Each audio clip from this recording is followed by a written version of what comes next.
आपके ही चैनल के अंदर स्वागत है, जिसके अंदर आज आपको राजस्थान जो जियोग्राफी है दोस्तों, उसके संदर्भ में हमारा जो अक्षांश व देशांतर रेखाओं से संबंधित चल रहा था, और उसमें हमने दोस्तों ये जो अक्षांश रेखा है इनके बारे में अध्ययन कर लिया था, और अक्षांश रेखाओं के बाद में दूसरे पार्ट में हमने देशांतर रेखाओं के बारे में पढ़ा था।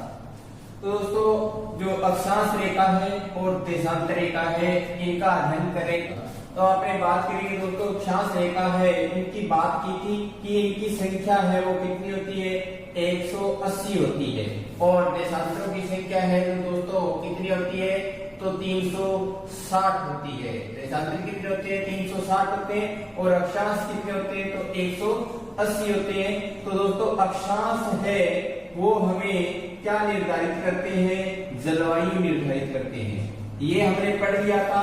और देशांतर दोस्तों क्या निर्धारित करता है, समय और दोस्तों स्थिति, किसी स्थान की स्थिति व समय का निर्धारण किया जाता है। और दोस्तों जो अक्षांश रेखाएं होती है वो अक्षांश रेखा कैसे पड़ी रेखा होती है, या अपने यूं कहें कि जो पश्चिम से पूर्व की ओर रेखा खींची जाती है ग्लोब पर, वो अक्षांश रेखा होती है। और इनका अध्ययन आपने अच्छी तरह से किया है कि इनके बीच में 111 किलोमीटर की दूरी होती है। इनके बीच की जो जगह है इनको दोस्तों कटिबंध कहा जाता है, कटिबंध के नाम से जाना जाता है। इसी प्रकार जो देशांतर रेखा है वो ग्लोब में ऐसे खड़ी रेखा है दोस्तों, इनको देशांतर रेखा कहते हैं। और इन देशांतर रेखाओं के बीच में 111.32 किलोमीटर की दूरी पाई जाती है। वो भी कहां पर, तो जो 0 डिग्री भूमध्य रेखा है उस पर, भूमध्य रेखा पर ये दूरी पाई जाती है दोस्तों, ध्यान रखना। और जो 0 डिग्री से बीचों बीच से गुजरती है, यहाँ की दूरी की बात कर रहा हूं मैं, ये 111.32 है दोस्तों। इनके बीच के अंदर जो जगह होती है उसको दोस्तों अपने पढ़ा था, गोर कहते हैं। क्या कहते हैं, गोर कहते हैं।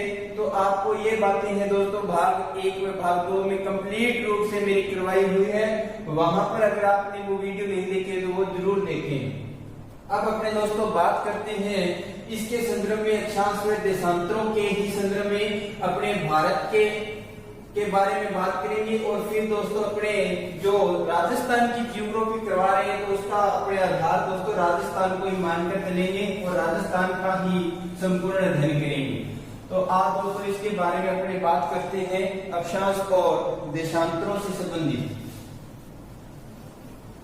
तो देखिए दोस्तों, हमने पढ़ा था कि हमारा जो भारत देश है वो विश्व के अंदर, ये ग्लोब या विश्व कहें तो इसमें दोस्तों यहाँ स्थित है, यहाँ पर हमारा भारत देश स्थित है, ये सभी को पता है। तो इसका मतलब है कि भारत जो देश है दोस्तों वो इधर अपने पूर्व लिखें और इधर अपने उत्तर लिखें, तो कह सकते हैं कि जो भारत देश की ग्लोब के अंदर, इसमें ग्लोब या विश्व के अंदर जो स्थिति है वो दोस्तों कैसी है, वो है हमारी उत्तर पूर्व। विश्व के अंदर या ग्लोब के अंदर जो भारत की लोकेशन है वो दोस्तों कैसी है, उत्तर और पूर्व के अंदर हमारा भारत है। और यही स्थिति दोस्तों अपनी पड़ती है राजस्थान की, यही जो स्थिति है वो किसकी पड़ती है, राजस्थान की पड़ती है। इसको भी आपने अच्छी तरह से ध्यान में रखना है। अब दोस्तों अपने नेक्स्ट जो बात करनी है, क्योंकि इसी भारत के अंदर दोस्तों हमारा राजस्थान स्थित है।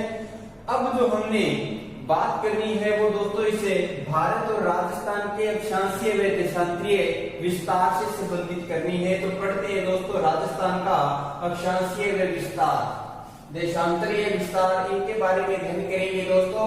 तो अब देखिए आप, ये हमारा भारत का मान लेते हैं उत्तरी भाग है, और इसको बोलेंगे अपने दक्षिणी भाग, और इसे जो बीच में अपने इसको माने तो दोस्तों इसका ये पश्चिमी साइड हो गया और ये हो गया दोस्तों पूर्व।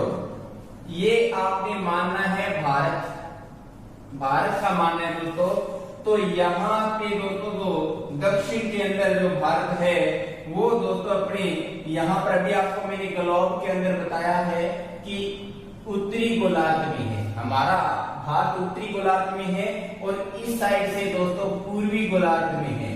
तो उत्तरी पूर्वी के अंदर ही नाम देने अपने अक्षांशों के। तो दोस्तों ये हमारा जो देशांतर है यहाँ से 8 डिग्री 04 डैश उत्तरी अक्षांश गुजरता है, उत्तरी अक्षांश दोस्तों गुजरता है।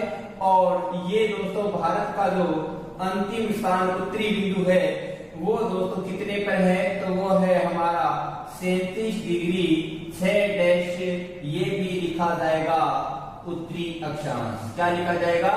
उत्तरी अक्षांश लिखा जाएगा। अब दोस्तों इसी प्रकार अपने इधर पश्चिम से जो पूर्व की अंतिम बिंदु है उन बिंदुओं के आधार पर बात करें तो यहाँ पर दोस्तों जो अंतिम बिंदु है भारत का पश्चिम साइड के अंदर गुजरात के अंदर दोस्तों शेर क्रीक बोलते हैं, यहाँ से जो कर्क जो देशांतर रेखा गुजर रही है उस देशांतर रेखा का दोस्तों जो डिग्री निर्धारित की गई है या वो कौन सी देशांतर रेखा है, तो ये है दोस्तों हमारी 68 डिग्री 7 डैश। इसको लिखेंगे अपने पूर्वी देशांतर। क्या लिखेंगे? पूर्वी देशांतर लिखेंगे। ये ध्यान रखना क्योंकि भारत है वो पूर्वी गोलार्ध के अंदर स्थित है। अब यहाँ पर दोस्तों हमें लिखना है 78 डिग्री से लेकर इधर भारत हमारा फैला हुआ है कहाँ तक? 97 डिग्री 25 डैश। इसी को लिखेंगे पूर्वी देशांतर। क्या लिखेंगे इसको? पूर्वी देशांतर लिखेंगे दोस्तों। तो आपको ये बात अच्छी तरह से पता होना चाहिए कि भारत है जो 8 डिग्री 4 डैश उत्तरी अक्षांश से लेकर 37 डिग्री 6 डैश उत्तरी अक्षांश तक स्थित है। तो देशांतर के अंदर दोस्तों 68 डिग्री 07 पूर्वी देशांतर से 97 डिग्री 25 पूर्वी देशांतर रेखा के मध्य हमारा भारत देश स्थित है। तो दोस्तों आपको ये अच्छी तरह से पता होना चाहिए। अब अपने दोस्तों इसी के संदर्भ में हमारा अगर राजस्थान की बात करें तो हमारा राजस्थान दोस्तों यहाँ पर है और ये राजस्थान भारत के संदर्भ में देखें तो दोस्तों उत्तर पश्चिम के अंदर है। भारत के संदर्भ में हमारा राजस्थान की जो स्थिति है वो कौन सी है, तो उत्तर और पश्चिम के अंदर हमारा राजस्थान स्थित है। ये भी मैंने दोस्तों पहला भाग और दूसरे भाग में ही बता दिया अच्छी तरह से। अब अपने दोस्तों बात करते हैं इसके राजस्थान के संदर्भ में जिसको पढ़ेंगे विस्तार पूर्वक। और इसी विस्तार पूर्वक दोस्तों इसी राजस्थान का अध्ययन करेंगे क्योंकि यह हमारा मुख्य जो आधार है वो राजस्थान की अक्षांश और देशांतर से संबंधित है। अब दोस्तों हमारा जो राजस्थान है वो इस प्रकार हमें दर्शाना है कि ये राजस्थान का मैप है जिसमें इधर पूर्व है और इधर पश्चिम है, इधर दोस्तों उत्तर है और ये दक्षिण है। लेकिन हमारा एक बात का ही हमें पता होना चाहिए, कौन सी बात का, कि जो अक्षांश का अगर माने तो उत्तरी अक्षांश के बारे में लिखना है, चाहे अपने यहाँ से लिखें चाहे कहीं राजस्थान हमारा उत्तरी अक्षांशों के अंदर स्थित है। तो जो दोस्तों हमारा पूर्वी देशांतर के आधार पर राजस्थान है जो पूर्वी देशांतर में पड़ता है देशांतर के आधार पर। तो अब देखिए हमारा जो राजस्थान है दोस्तों उसका अक्षांश अगर देखें तो ये पड़ता है दोस्तों 23 डिग्री 03 डैश उत्तरी अक्षांश। उत्तरी अक्षांश 23 डिग्री 03 डैश से लेकर दोस्तों हमारा यहाँ उत्तरी जो अंतिम बिंदु है गंगानगर अपने बोलते हैं, यहाँ तक दोस्तों जो उत्तरी बिंदु है वो पड़ता है हमारा 30 डिग्री 12 डैश उत्तरी अक्षांश। 30 डिग्री 12 डैश उत्तरी अक्षांश पड़ता है। इसका भी आपको पता होना चाहिए कि राजस्थान का अक्षांशीय विस्तार पूछा जाए अपने से तो दोस्तों 23 डिग्री 03 डैश से 30 डिग्री 12 डैश आता है। और यदि हमसे देशांतरीय विस्तार पूछा जाए तो दोस्तों कितना आएगा 69 डिग्री 30 डैश पूर्वी देशांतर। क्या लिखना है? पूर्वी देशांतर से लेकर दोस्तों हमारा पड़ता है 78 डिग्री 17 डैश पूर्वी देशांतर। पूर्वी देशांतर पड़ता है। तो दोस्तों ये आपको हमें अच्छी तरह से पता होना चाहिए। अब दोस्तों आपसे सीधा सीधा प्रश्न पूछा जा सकता है कि राजस्थान का अक्षांशीय विस्तार कितना है, तो उसके दो ऑप्शन होने चाहिए आपके सामने अच्छी तरह से याद। आप अक्षांशीय विस्तार का लिख सकते हैं कि राजस्थान का अक्षांशीय विस्तार है वो 23 डिग्री 03 से लेकर 30 डिग्री 12 उत्तरी अक्षांश है। या दोस्तों आपको अक्षांशीय विस्तार ऐसे भी पूछा जा सकता है कि ये 30 डिग्री 12 डैश है, उसमें से आप 23 डिग्री 03 उत्तरी अक्षांश को घटा देंगे। यहाँ पर लिखेंगे 23 डिग्री 03 डैश उत्तरी अक्षांश को घटाएंगे तो आपके पास दोस्तों इधर बच गए 9 डैश और इधर है आपके 7। तो दोस्तों 7 डिग्री 9 डैश बचेंगे हमारे पास में। तो अपने ये कह सकते हैं कि हमारा जो राजस्थान है वो 7 डिग्री 9 डैश उत्तरी अक्षांश के मध्य स्थित है। ये दोनों ऑप्शन हमारे दोस्तों अच्छी तरह से याद होने चाहिए। अब दोस्तों बात है इधर देशांतरों की। तो एक बार अक्षांश के अंदर एक बात ये भी नोट करना है कि दोस्तों हमारे राजस्थान से 7 अक्षांश गुजरते हैं। कितने अक्षांश गुजरते हैं? 7 अक्षांश रेखाएं गुजरती है। हमारे राजस्थान से कितनी अक्षांश रेखा गुजरती है? तो 7 अक्षांश रेखा गुजरती है। अब दोस्तों अपने बात करेंगे इस पूर्वी देशांतर की। तो पूर्वी देशांतर के अंदर अगर हम बात करें दोस्तों तो इसमें आपको दिखाई दे रहा है 69 डिग्री 30 पूर्वी देशांतर से 78 डिग्री 17 पूर्वी देशांतर दोस्तों। तो इसमें दोस्तों हमारे राजस्थान से जो देशांतर गुजरते हैं उनकी संख्या कितनी है? 9 है। हमारे राजस्थान से कितने देशांतर गुजरते हैं? 9 देशांतर गुजरते हैं। और आपसे पूछा जाए दोस्तों कि हमारे जो राजस्थान का पूर्व जो देशांतरीय विस्तार है वो कितना है? तो देशांतरीय विस्तार है दोस्तों हमारा 69 डिग्री 70 पूर्वी देशांतर से लेकर 78 डिग्री 17 पूर्वी देशांतर के मध्य स्थित है। ये हमें अच्छी तरह से पता होना चाहिए। या फिर दोस्तों उसी प्रकार हमें इसमें से संख्या घटाकर भी पूछी जा सकती है, एक स्वर में आ सकता है। तो आपको इधर 69 डिग्री और 30 डैश को दोस्तों इसमें से घटाएंगे अपने। तो इधर दोस्तों 17 है, इधर अपने 1 मिनट लेंगे तो 60 उसमें दोस्तों सेकंड हो जाएंगे। 17 सेकंड और 60 सेकंड अगर मिलाएंगे दोस्तों 70 हो जाएंगे और उसमें से 30 निकाल देंगे तो हमारा 47 बच गया और इधर दोस्तों 8 बच गया। तो 8 डिग्री 47 से जो डैश हमारे पास में जो देशांतरीय विस्तार आया है दोस्तों वो राजस्थान का है। किसका है? राजस्थान का है। इसको आपको अच्छी तरह से याद होना चाहिए। अब दोस्तों अपने बात करते हैं कि राजस्थान से कितने देशांतर गुजरते हैं? तो 9 देशांतर गुजरते हैं। और अक्षांश कितने गुजरते हैं? तो 8 ये 7 अक्षांश गुजरेंगे। अपने बात करेंगे कि राजस्थान से कितने अक्षांश गुजरते हैं? 7। और देशांतर कितने गुजरते हैं? 9 गुजरते हैं। तो पहले मैंने दोस्तों वीडियो में अक्षांश जो गुजरते हैं राजस्थान से उनके बारे में अच्छी तरह अध्ययन करवा दिया। फिर भी यहाँ पर अपने एक बार पुनः दोस्तों इसका अध्ययन कर लेते हैं। अक्षांशों का अध्ययन करें तो दोस्तों हमारा जो 23 डिग्री 03 से शुरू होता है, ठीक है। उसके बाद में हमारा जो अक्षांश है वो 24 डिग्री जो अक्षांश गुजरता है और 24 के बाद में दोस्तों 25 डिग्री अक्षांश गुजरता है।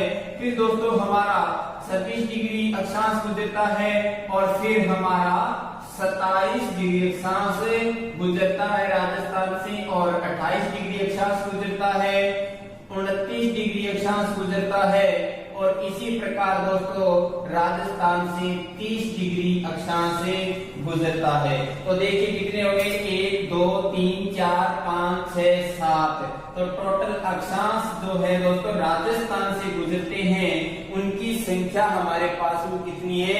7 है। तो यहाँ से शुरू करना है। 24 नंबर जो अक्षांश रेखा है वो कौन से राजस्थान के जिला मुख्यालय से गुजरती है दोस्तों? तो आपको यहाँ पर इसके सामने लिख लेना है दोस्तों, याद रह जाएगा फिर आपको कि 24 जो डिग्री अक्षांश रेखा है वो हमारे डूंगरपुर, कहां से? डूंगरपुर और प्रतापगढ़ जिला मुख्यालय से गुजरती है। जो 24 डिग्री दोस्तों जो अक्षांश रेखा है वो डूंगरपुर और प्रतापगढ़ जिला मुख्यालय से गुजरती है। और दोस्तों 25 डिग्री जो अक्षांश रेखा है वो गुजरती है दोस्तों हमारी 25 डिग्री सिरोही, राजसमंद, चित्तौड़गढ़ के बाद में लिखना है दोस्तों कोटा, और कोटा के बाद में लिखना है 12। तो ध्यान रखना 25 डिग्री अक्षांश रेखा हमारे सिरोही, राजसमंद, चित्तौड़गढ़, कोटा और 12 से गुजरती है। और 26 डिग्री मात्र सवाई माधोपुर से गुजरती है। 26 डिग्री माधोपुर से गुजरती है। ये आपने दोस्तों ध्यान रखना है। 26 दोस्तों सवाई माधोपुर से गुजरती है। और 27 है, इसको बोलते हैं राजस्थान का मध्यवर्ती अक्षांश। राजस्थान का मध्यवर्ती अक्षांश कौन सा है? तो दोस्तों 27 डिग्री अक्षांश को राजस्थान का मध्यवर्ती अक्षांश कहा जाता है।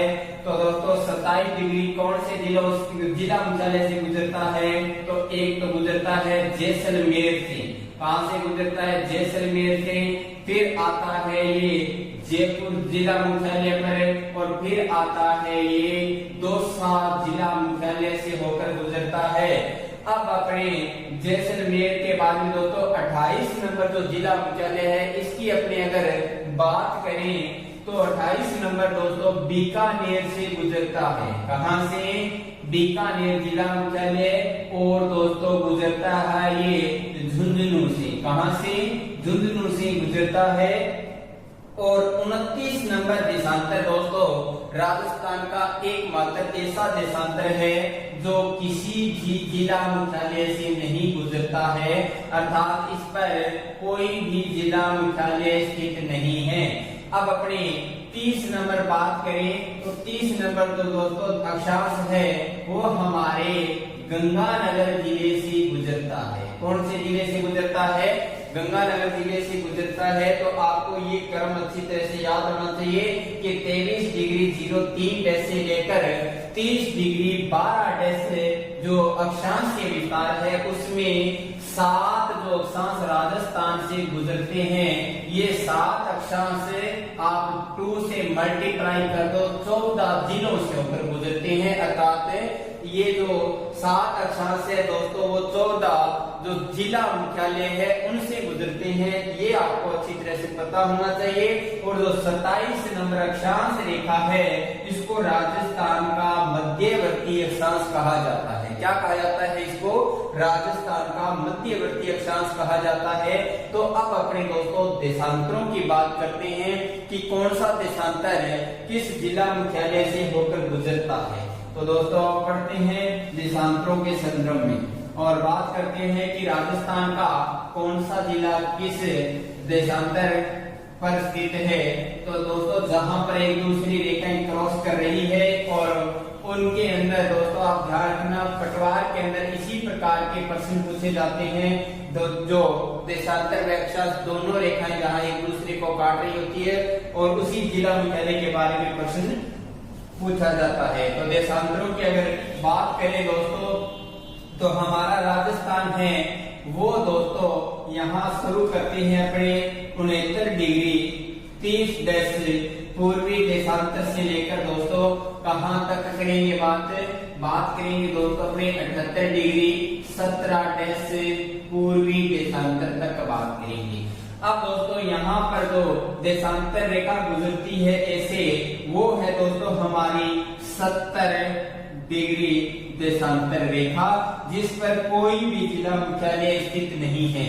यहाँ से गुजरता है दोस्तों हमारे एक 71 नंबर देशांतर रेखा।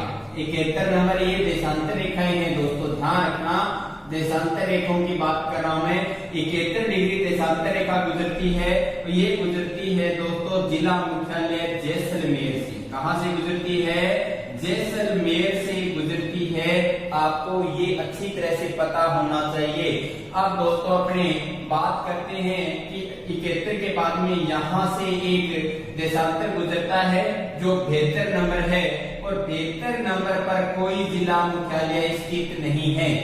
आपको बड़ा पूछा जा सकता है कि निम्न में से किस देशांतर रेखा पर राजस्थान का कोई भी जिला मुख्यालय स्थित नहीं है, जिसमें 70 72 दोनों दिया जा सकता है, 71 भी दिया जा सकता है। लेकिन दोस्तों ध्यान रखना, 71 पे जैसलमेर है और 70 व 72 पर कोई भी जिला मुख्यालय स्थित नहीं है। अब अपने बात करें दोस्तों 72 के बाद में 73 नंबर जो देशांतर है, 73 डिग्री देशांतर है, तो दोस्तों जैसलमेर का आप अगर भारत राजस्थान का मैप देखेंगे तो जैसलमेर के जस्ट लगा हुआ है जोधपुर। तो दोस्तों 73 डिग्री देशांतर गुजरेगा आपका जोधपुर से। कहां से गुजरेगा? जोधपुर से गुजरेगा, और जोधपुर के बाद में दोस्तों ये गुजरेगा सिरोही से। कहां से गुजरेगा? जोधपुर व सिरोही से आपका 73 जो डिग्री देशांतर रेखा है वो गुजरेगी, अर्थात जो जिला मुख्यालय जोधपुर और सिरोही है वो 73 डिग्री देशांतर पर स्थित है। अब अपनी बात करें दोस्तों 74 डिग्री देशांतर रेखा की, ये है हमारी 74 डिग्री देशांतर रेखा। अब ये जो दोस्तों 74 डिग्री देशांतर रेखा है, इसी 74 डिग्री देशांतर रेखा को बोलते हैं राजस्थान का मध्यवर्ती देशांतर। मध्यवर्ती देशांतर बोलते हैं दोस्तों। ध्यान रखना, एक तो आपको अक्षांश का याद रखना है कि जो 27 डिग्री अक्षांश रेखा है, उस अक्षांश रेखा को तो राजस्थान का मध्यवर्ती अक्षांश बोलते हैं, और जो 74 डिग्री दोस्तों राजस्थान के अंदर से गुजरने वाला देशांतर है, इसको राजस्थान का मध्यवर्ती देशांतर बोलते हैं। और इसी 74 डिग्री देशांतर पर हमारा स्थित है गंगानगर जिला मुख्यालय। गंगानगर जिला मुख्यालय के बाद में मुख्यालय है दोस्तों नागौर का, और नागौर के बाद में मुख्यालय आएगा दोस्तों राजसमंद का। राजसमंद का मुख्यालय, और राजसमंद के बाद में मुख्यालय आएगा दोस्तों उदयपुर का, और उदयपुर के बाद में इसी 74 पर दोस्तों आता है मुख्यालय डूंगरपुर का। किसका आएगा? डूंगरपुर का जिला मुख्यालय स्थित है। तो आपको 74 नंबर जो देशांतर है वो आपके माइंड में कम से कम दोस्तों सेट होना चाहिए, जिस पर गंगानगर, नागौर, राजसमंद, उदयपुर और डूंगरपुर दोस्तों 5 जिले मुख्यालय स्थित है। और ये 5 जिले मुख्यालय वाला 74 डिग्री देशांतर को राजस्थान का मध्यवर्ती देशांतर कहते हैं। आपको इतना समझ में आ गया। तो 74 के बाद में यहाँ से गुजरता है दोस्तों 75 डिग्री देशांतर, और 75 डिग्री देशांतर दोस्तों हमारा गुजरता है चूरू से। कहां से गुजरता है? चूरू से गुजरता है। और कहां से गुजरता है? तो और गुजरता है सीकर से। तो और कहां से गुजरता है? और गुजरता है ये प्रतापगढ़ से। ये 3 जिला मुख्यालय से दोस्तों 75 डिग्री देशांतर गुजरता है। आपने यूं कहे कि चूरू, सीकर और प्रतापगढ़ जो जिला मुख्यालय है वो कौन से देशांतर पर स्थित है? तो 75 डिग्री जो देशांतर रेखा है उस पर दोस्तों हमारा चूरू, सीकर और प्रतापगढ़ है। अब अपने बात करें दोस्तों इसके बाद में जो 76 नंबर है उसकी बात करें, तो दोस्तों 76 नंबर जो है उसी पर हमारे राजस्थान की राजधानी स्थित है। दोस्तों 76 नंबर पे ये हमारे राजस्थान की राजधानी स्थित है, और वो राजधानी है जयपुर। 76 नंबर पे हमारे राजस्थान की राजधानी जयपुर है, और जयपुर किसे गुजरने के बाद में ये गुजरता है तो जिला मुख्यालय से। तो आपको मोटे तौर पर तो याद ये होना चाहिए कि 74 डिग्री राजस्थान का मध्यवर्ती देशांतर है, और दोस्तों जिस देशांतर पर हमारी राजधानी जो स्थित है, राजधानी मुख्यालय स्थित है, वो दोस्तों 76 नंबर देशांतर है या 76 डिग्री देशांतर है। और दोस्तों 76 के बाद में आएगा 77 पर दोस्तों करौली जिला मुख्यालय है। कौन सा? करौली का जिला मुख्यालय किस नंबर पे है? 77 नंबर पर है। तो ये क्रम दोस्तों आपको अच्छी तरह से याद होना चाहिए। एक बार इसको रिवाइज करवा देता हूं कि 70 पर कोई भी जिला मुख्यालय नहीं है, 71 पर जैसलमेर है, 73 पर कोई जिला मुख्यालय नहीं है, 73 पर आपका जोधपुर और सिरोही है, 74 को दोस्तों राजस्थान का मध्यवर्ती देशांतर कहते हैं, जो गंगानगर, नागौर, राजसमंद, उदयपुर और डूंगरपुर 5 जिला मुख्यालयों से गुजरता है। तो 75 नंबर दोस्तों चूरू, सीकर और प्रतापगढ़ से गुजरता है, और 76 नंबर पर हमारे राजस्थान की राजधानी मुख्यालय जयपुर स्थित है दोस्तों। और ये यही जो 76 डिग्री देशांतर रेखा है वो टोंक जिला मुख्यालय से गुजरती है, और जो 77 नंबर है वो करौली से गुजरती है, और दोस्तों लास्ट 78 नंबर है, वो 78 नंबर कहां से गुजरता है? वो गुजरता है धौलपुर से। कहां से दोस्तों? धौलपुर से। 78 नंबर कहां से गुजरेगा? धौलपुर से गुजर रहा है। तो ये आपको दोस्तों ये अक्षांश व देशांतर रेखा राजस्थान से जो गुजरती है उनके बारे में आपको जानकारी थी। अब हम दोस्तों थोड़ी सी बात करेंगे कर्क रेखा की। कौन सी? एक रेखा है जो 23.5 डिग्री अक्षांश रेखा है। कौन सी रेखा है? 23.5 डिग्री अक्षांश रेखा जो उत्तरी गोलार्ध के अंदर खींची गई है, और इसी रेखा को बोलते हैं दोस्तों कर्क रेखा बोलते हैं। क्या बोलते हैं? कर्क रेखा बोलते हैं। और ये रेखा दोस्तों किसमें खींची गई है? ये उत्तरी गोलार्ध के अंदर है। अब दोस्तों जो कर्क रेखा है जो 23.5 डिग्री अक्षांश रेखा को बोलते हैं, ये दोस्तों 3 महाद्वीपों से गुजरती है, जिनमें महाद्वीपों का नाम आता है एशिया महाद्वीप, और एशिया महाद्वीप के बाद में दोस्तों आता है अफ्रीका महाद्वीप, और अफ्रीका महाद्वीप के बाद में आएगा आपका उत्तरी अमेरिका। आपका आएगा उत्तरी अमेरिका। ये 3 महाद्वीपों से होकर गुजरती है, लेकिन ये अफ्रीका जो महाद्वीप है दोस्तों, इसमें इसकी सबसे ज्यादा लंबाई है। सबसे ज्यादा लंबाई कौन से महाद्वीप में है कर्क रेखा की? आपसे पूछ ले तो दोस्तों अफ्रीका महाद्वीप के अंदर है। और दोस्तों कर्क रेखा की सबसे कम लंबाई किस महाद्वीप में है? तो उत्तरी अमेरिका में। इसमें दोस्तों कम लंबाई है। कर्क रेखा की जो लंबाई है वो कम है। इस चीज का आपने ध्यान रखना है।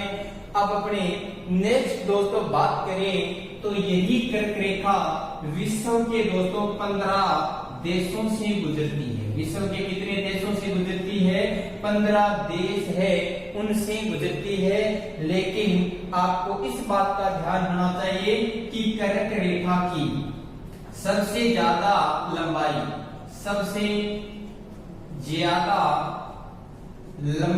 किस देश में है? तो सबसे ज्यादा लंबाई दोस्तों जिस देश की बात करें किस देश में है, तो वो दोस्तों हमारा भारत देश है। कौन सा देश है? भारत देश है। और बात करें कि सबसे न्यूनतम कर्क रेखा की लंबाई की बात करें दोस्तों किस देश में है, तो वो जो देश है वो है हमारा ताइवान दोस्तों देश के अंदर कर्क रेखा है उसकी लंबाई कम है, और हमारे भारत के अंदर दोस्तों कर्क रेखा की लंबाई इन 15 जो देश है इनमें सबसे ज्यादा है। ये आपको ध्यान रखना है अच्छी तरह से। अब दोस्तों अपने इसके बाद में बात करते हैं कि जो भारत है उसके बाद में इस कर्क रेखा के संदर्भ में क्षेत्रफल की दृष्टि से बड़े और छोटे देशों की बात करेंगे दोस्तों। तो आप इन 3 महाद्वीपों के आधार पे इस कर्क रेखा का वर्णन कर सकते हैं। और उसके बाद में जो विश्व के 15 देशों से गुजरती है उसमें सर्वाधिक लंबाई है वो भारत में है और सबसे कम लंबाई है वो किसमें है, ताइवान में है।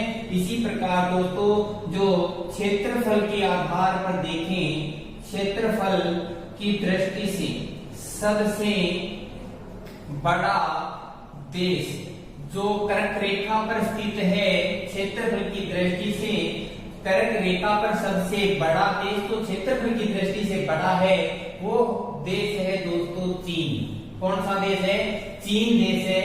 तो क्षेत्रफल की दृष्टि से सबसे छोटा देश की बात करें दोस्तों तो छोटा देश है ताइवान। कौन सा देश है, ताइवान देश है वो दोस्तों क्षेत्रफल की दृष्टि से भी क्या है, छोटा देश है। अब अपने बात करेंगे दोस्तों कि जो कर्क रेखा है ये कर्क रेखा भारत के किसके, भारत के दोस्तों 8 राज्यों से होकर गुजरती है। कितने राज्यों से होकर गुजरती है, 8 राज्यों से होकर गुजरती है, जिनका दोस्तों एक ट्रिक याद रख सकते हो आप पे, और वो ट्रिक क्या है, राम झांकी 6 पंगु मित्र है। राम झांकी 6 पंगु मित्र है। रा से राजस्थान, मैं से मध्य प्रदेश, झा से झारखंड, 6 से छत्तीसगढ़, पे से पश्चिमी बंगाल और गु से गुजरात, मी से मिजोरम और त्रे से त्रिपुरा।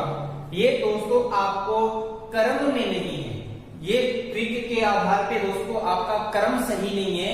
हालांकि इसके अंदर 8 राज्य आ गए, राजस्थान, मध्य प्रदेश, झारखंड, छत्तीसगढ़, पश्चिमी बंगाल, गुजरात, मिजोरम और त्रिपुरा, ये 8 राज्य जरूर है लेकिन इनका सीक्वेंस है वो दोस्तों राइट नहीं है।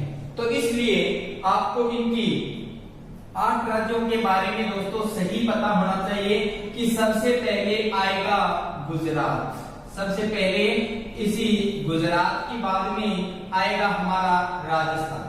इस कर्क रेखा पर गुजरात के बाद में आएगा राजस्थान और राजस्थान के बाद में दोस्तों आता है मध्य प्रदेश। राजस्थान की सीमा लगती है मध्य प्रदेश की, तो मध्य प्रदेश और उसके बाद में दोस्तों आता है मध्य प्रदेश से अलग हुआ था छत्तीसगढ़, तो आता है हमारा छत्तीसगढ़। क्या आएगा, छत्तीसगढ़ हो गया। और दोस्तों छत्तीसगढ़ के बाद में झारखंड से अलग हुआ, जो बिहार से अलग हुआ था झारखंड, तो दोस्तों छत्तीसगढ़ के बाद में आएगा झारखंड। छत्तीसगढ़ के बाद में झारखंड और झारखंड के बाद में आएगा दोस्तों पश्चिमी बंगाल। क्या आएगा, पश्चिमी बंगाल आएगा। और पश्चिमी बंगाल के बाद में हमारा आता है त्रिपुरा। क्या आता है, त्रिपुरा आता है। और उसके बाद में दोस्तों आता है लास्ट में मिजोरम।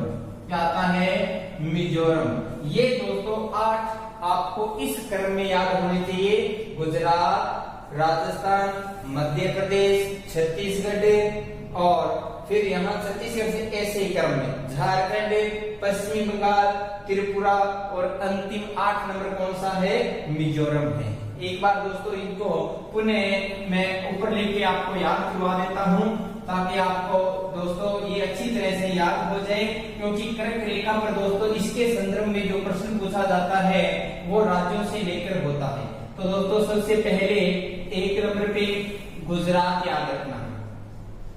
गुजरात के बाद में 2 नंबर पे आएगा राजस्थान। ये दोस्तों क्रम है कर्क रेखा का, भारत में जो 8 राज्य है उनका। राजस्थान के 1600 किमी की सीमा लगती है मध्य प्रदेश की, तो मध्य प्रदेश से भी कर्क रेखा गुजरती है। और कर्क रेखा गुजरती है 4 नंबर छत्तीसगढ़ से। किससे गुजरती है, छत्तीसगढ़ से भी गुजरती है। और दोस्तों 5 नंबर है वो है बिहार से अलग हुआ था झारखंड, तो दोस्तों झारखंड से भी सीमा जो कर्क रेखा गुजरती है। और उसके बाद में दोस्तों आता है पश्चिमी बंगाल। क्या आता है, पश्चिमी बंगाल आता है। और उसके बाद में आता है दोस्तों आपका त्रिपुरा। क्या आता है, त्रिपुरा आता है। और 8 नंबर जो है दोस्तों मिजोरम। कौन सा, मिजोरम आता है। ये दोस्तों आपके 8 के 8 जो राज्य हैं जिस पर जो भारत के हैं, और यहाँ से दोस्तों कौन सी रेखा गुजरती है, तो 23.5 डिग्री का जो अक्षांश रेखा जिसको अपनी कर्क रेखा बोलते हैं वो गुजरती है। दोस्तों ध्यान रखना है, कर्क रेखा सबसे ज्यादा जिसकी लंबाई कर्क रेखा की सबसे ज्यादा लंबाई, कर्क रेखा की सर्वाधिक लंबाई, सबसे ज्यादा लंबाई है वो मध्य प्रदेश में है। तो पूछा जाए आपसे कि सबसे कम लंबाई किस, जो कर्क रेखा की सबसे कम लंबाई किस राज्य में है, तो त्रिपुरा के अंदर है। त्रिपुरा के अंदर है दोस्तों कम लंबाई है, ये ध्यान रखना। त्रिपुरा के अंदर कर्क रेखा की लंबाई है वो दोस्तों क्या है, कम है। इस चीज का आपने अच्छी तरह से ध्यान रखना है।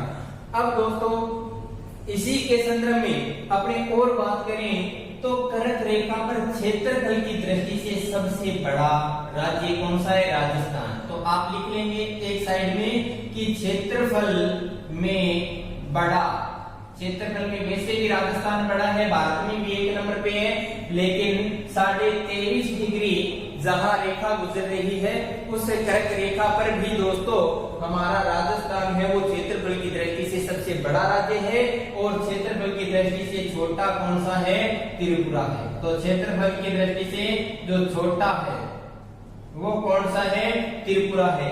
इसकी लंबाई भी कम है और ये क्षेत्रफल की दृष्टि से भी क्या है दोस्तों, छोटा है।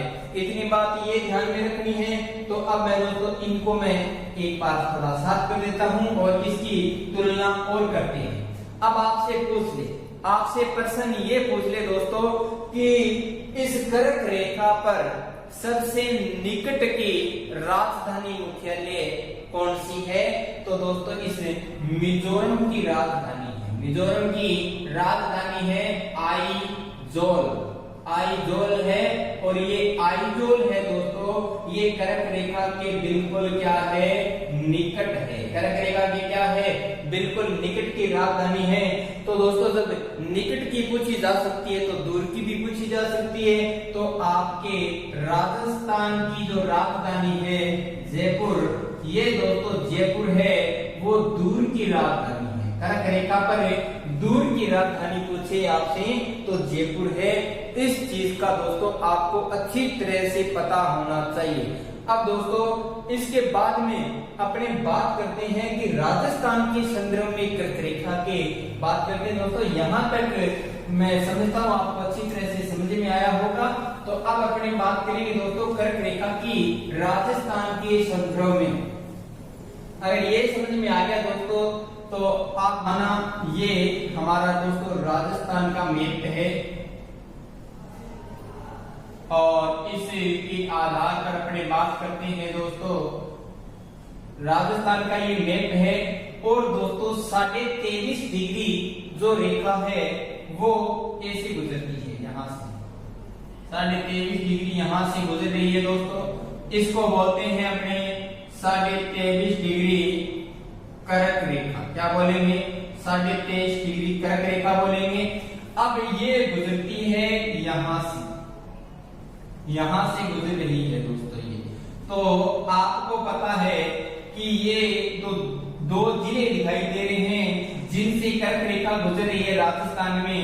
तो दोस्तों ये 2 जिले हैं, एक तो आपका डूंगरपुर है, कौन सा है, डूंगरपुर है, और जिसके बीचों बीच से गुजर रही है वो आपका बांसवाड़ा है। और बांसवाड़ा के कुशलगढ़ तहसील, कौन सी तहसील दोस्तों, बांसवाड़ा की जो कुशलगढ़ तहसील है उसके तो बीचों बीच से गुजरती है। और डूंगरपुर के दोस्तों एक गांव का नाम आता है चीखली, इसे चीखली गांव से गुजरती है। कौन से गांव से गुजरती है, तो चीखली गांव से दोस्तों कर्क रेखा है वो गुजरती है। और बांसवाड़ा की कुशलगढ़ के बीचों बीच से ये कर्क रेखा गुजरती है। और इसी कर्क रेखा की राजस्थान में लंबाई दोस्तों 26 किलोमीटर है। कितनी है, 26 किलोमीटर राजस्थान के अंदर लंबाई है। अब एक बात ये ध्यान रखना है आपने कि कर्क रेखा से लेकर दोस्तों इस कर्क रेखा से जो 0 डिग्री जो अक्षांश रेखा या भूमध्य रेखा है उसके बीच का जो जलवायु पाई जाती है या जो मौसम है वो कैसा है दोस्तों, तो वो है उष्णकटिबंध। क्या है? उष्णकटिबंध मौसम है। तो ध्यान रखना दोस्तों आप कि ये डूंगरपुर और बांसवाड़ा की जलवायु पूछ ले आपसे, तो दोस्तों बांसवाड़ा व डूंगरपुर इन दोनों की जलवायु दोस्तों उष्णकटिबंधीय है। कैसी जलवायु है? उष्णकटिबंधीय है। लेकिन हमारा राजस्थान दोस्तों इस कर्क रेखा के अधिकांशतः दोस्तों उत्तर में स्थित है। अधिकांशतः उत्तर में स्थित है और उत्तर के अंदर दोस्तों जो जलवायु पाई जाती है उसको बोलते हैं शीतोष्ण कटिबंध। तो इसलिए दोस्तों हमारे राजस्थान की अधिकांश जो जलवायु है वो शीतोष्ण कटिबंध है। और अगर संपूर्ण राजस्थान की अगर इसको मिलाकर अपने बात करें तो अपने लिख सकते हैं दोस्तों उपोष्ण। क्या लिख सकते हैं? उपोष्ण जलवायु पाई जाती है। यहां तक दोस्तों आपको अच्छी तरह से समझ में आ गया होगा।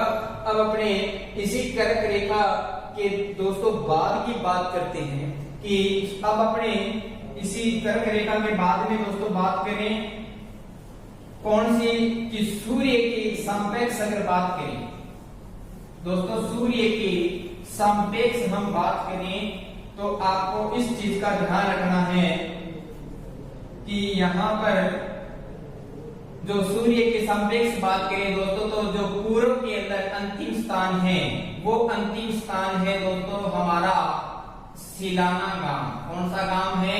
सिलाना गांव। और ये पड़ता है धौलपुर की राजाखेड़ा तहसील में, धौलपुर के अंदर पड़ता है। और इधर जो अंतिम गांव है जैसलमेर का वो पड़ता है दोस्तों कटरा गांव, सन तहसील जैसलमेर। कौन सी तहसील? सन तहसील जैसलमेर के अंदर कटरा गांव पड़ता है। दोस्तों देखिए यहाँ पर जो सिलाना गांव है इसके अंदर दोस्तों सूर्योदय और सूर्यास्त है वो सबसे पहले होता है। क्यों होता है? क्योंकि दोस्तों हमारे राजस्थान से इस प्रकार के 9 देशांतर गुजरते हैं। कितने देशांतर गुजरते हैं?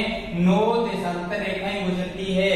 और एक देशांतर या 1 डिग्री बराबर सूर्य को 4 मिनट लगती है। तो दोस्तों 9 को पार करने में कितना समय लगेगा? तो 9 × 4 करेंगे तो दोस्तों 36 मिनट का अंतर पाया जाएगा। यदि सिलाना गांव में सूर्य उदय या अस्त 5 बजे होता है, कितने बजे होता है? 5 बजे होता है। तो दोस्तों कटरा गांव सन तहसील के अंदर वही सूर्य दोस्तों 5:36 पर उदय या अस्त होगा। ये आपको दोस्तों समझ में आ गया होगा। अब अपने बात करते हैं नेक्स्ट 180 डिग्री याम्योत्तर रेखा की, और उस रेखा को क्या बोलते हैं उसके बारे में दोस्तों बात करते हैं। तो 180 डिग्री याम्योत्तर रेखा, और इसी रेखा को बोलते हैं दोस्तों अंतरराष्ट्रीय तिथि रेखा बोलते हैं। इसको क्या बोलते हैं? अंतरराष्ट्रीय तिथि रेखा बोलते हैं।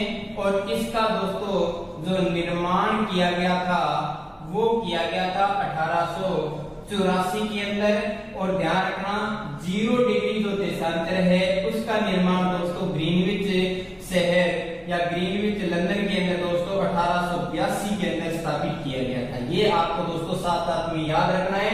और इस 180 डिग्री जो देशांतर रेखा है जिसको दोस्तों अपने याम्योत्तर रेखा बोलते हैं और इसी को अंतरराष्ट्रीय तिथि रेखा बोलते हैं, इस पर दोस्तों संपूर्ण विश्व की तिथि निर्धारित की जाती है। विश्व की जो तिथि है वो निर्धारित की जाती है।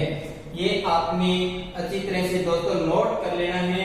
अब अपने यहाँ तक अगर आपको समझ में आ गया तो दोस्तों जो 23.5 डिग्री एक रेखा और है जो दोस्तों कहां से गुजरती है? दक्षिणी गोलार्ध से गुजरती है। कहां से गुजरती है? दक्षिणी गोलार्ध से गुजरती है।